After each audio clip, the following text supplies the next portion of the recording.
Hi there, my name is Molly Pruitt, and I am a fourth year special education teacher in Northwest ISD, which is in the north part of Fort Worth. I graduated from A&M back in 2020, and I have taught elementary resource and inclusion ever since I graduated. And so, what resource looks like is at my school, because it varies from school to school. The way I structure my ELA and math groups are my students come to me from their general education teachers, typically during their independent work time, and we work on the different IEP goals that they have in that specific content area. So in my classroom, I can have anywhere from 3 to 10 students at a time for small group instruction. Sometimes the groups are bigger based on their general education schedule, and I just adapt my instruction to however many students I have in a room at a time. And so whenever I have a larger group, I typically teach a mini lesson that is a general skill to all of my students, and then I send them off to independently work. And while I do that, I have them come work one-on-one or in groups of 2 to 3 with me on a more individualized skill. And so I feel like this is what has helped my students grow the most. And so I have continued to do that year after year. But that is how I structure my content groups. Whenever I teach social skills, it looks a little bit differently because I typically have more students in my room at a time. And what I do is I will either target a specific skill and directly teach a specific social skill. Like, let's say I could teach having a conversation with a peer. And so I directly teach that skill to my students. But for most of the week, I typically play a lot of games with my students because that creates more authentic situations to work on these social skills. And so a lot of my students just need support with appropriately interacting with peers, having a conversation, taking turns, different things like that. But the biggest focus a lot of times for social skills for me is working on emotional regulation for my students and helping them learn and navigate the skill of regulating their emotions independently. And so a lot of times what we'll do is we'll play a game, learning how to lose, that's a big one. And then I come in and I work on those different coping strategies whenever they're upset or frustrated or need some support and how they're able to do that independently. And so then that carries over to inclusion.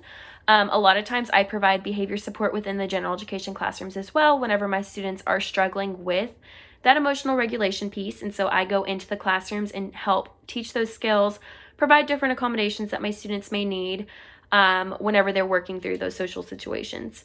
And so also whenever I provide inclusion support, I may push into the classrooms for academic support.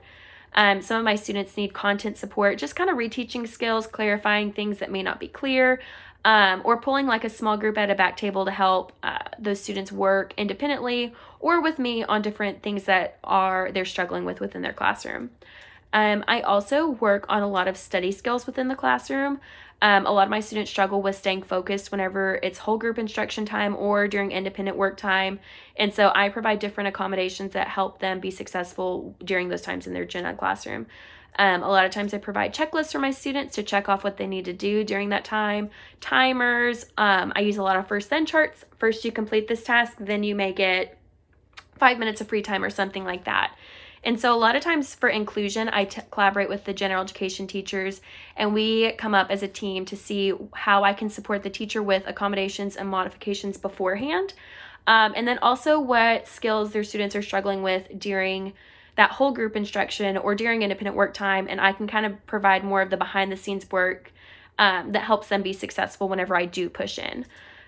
So that is what my resource and my inclusion structure looks like.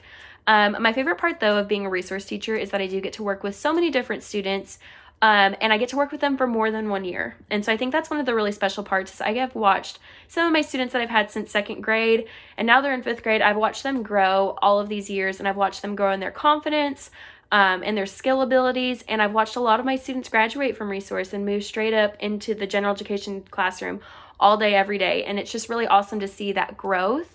And get to watch it for so many different students. Typically, my caseload runs anywhere from 20 to like 35 students. It just depends every year.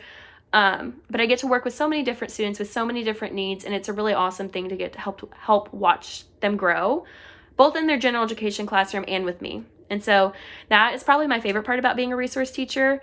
I also think my job is really great because it's never dull. It's never boring. I know most teachers' jobs, they'd probably say the same thing, but mine is very fast-paced.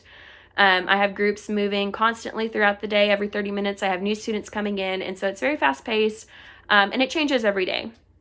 Some of my students need more behavior support some days. Some of them need more academic supports. It really just depends on my students' needs, and so that keeps it very interesting, and I really like how fast-paced it is. So if that's something that you're also interested in, then resource and inclusion may be the job for you. It keeps it very exciting. And if I have any advice for you on becoming a resource or inclusion teacher, I would say just get into the different types of classrooms. How I have grown as an educator since I have started, or even before that, whenever I was in my field placements in the blocks, I was able to go into so many different types of classrooms and take things from each one and apply it to my classroom and kind of tweak it to see what's going to fit best for me and my students. And so I would really recommend going into different types of resource classrooms. Everyone is run differently. Every teacher I've worked with has run their groups differently. And it's just really cool to see because you can kind of take and pick and choose what's going to work best for you.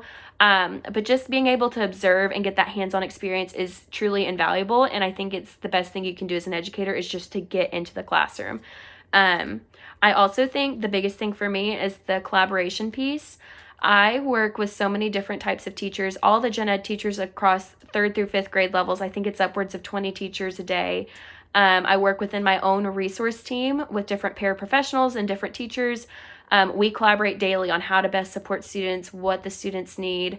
And then I also work with different service providers. I work with admin on our campus whenever we're doing ARD meetings, the diagnostician. I work very closely with them, especially on initial placements on how to best serve my students.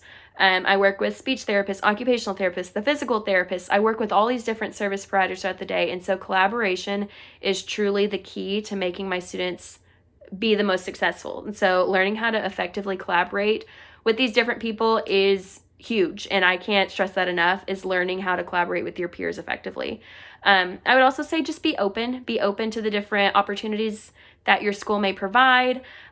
Be open to trying new things with your students too, like trying and failing and seeing what way may work this day, may not work the next day, and just being open to different opportunities will be a huge thing for you as a resource teacher. I hope that wasn't too fast. It was kind of a general overview of what resource looks like for me. I'm thankful that you were able to listen to me and that I was able to share my experiences with you. I appreciate you listening to me, and I hope you have a great rest of your day.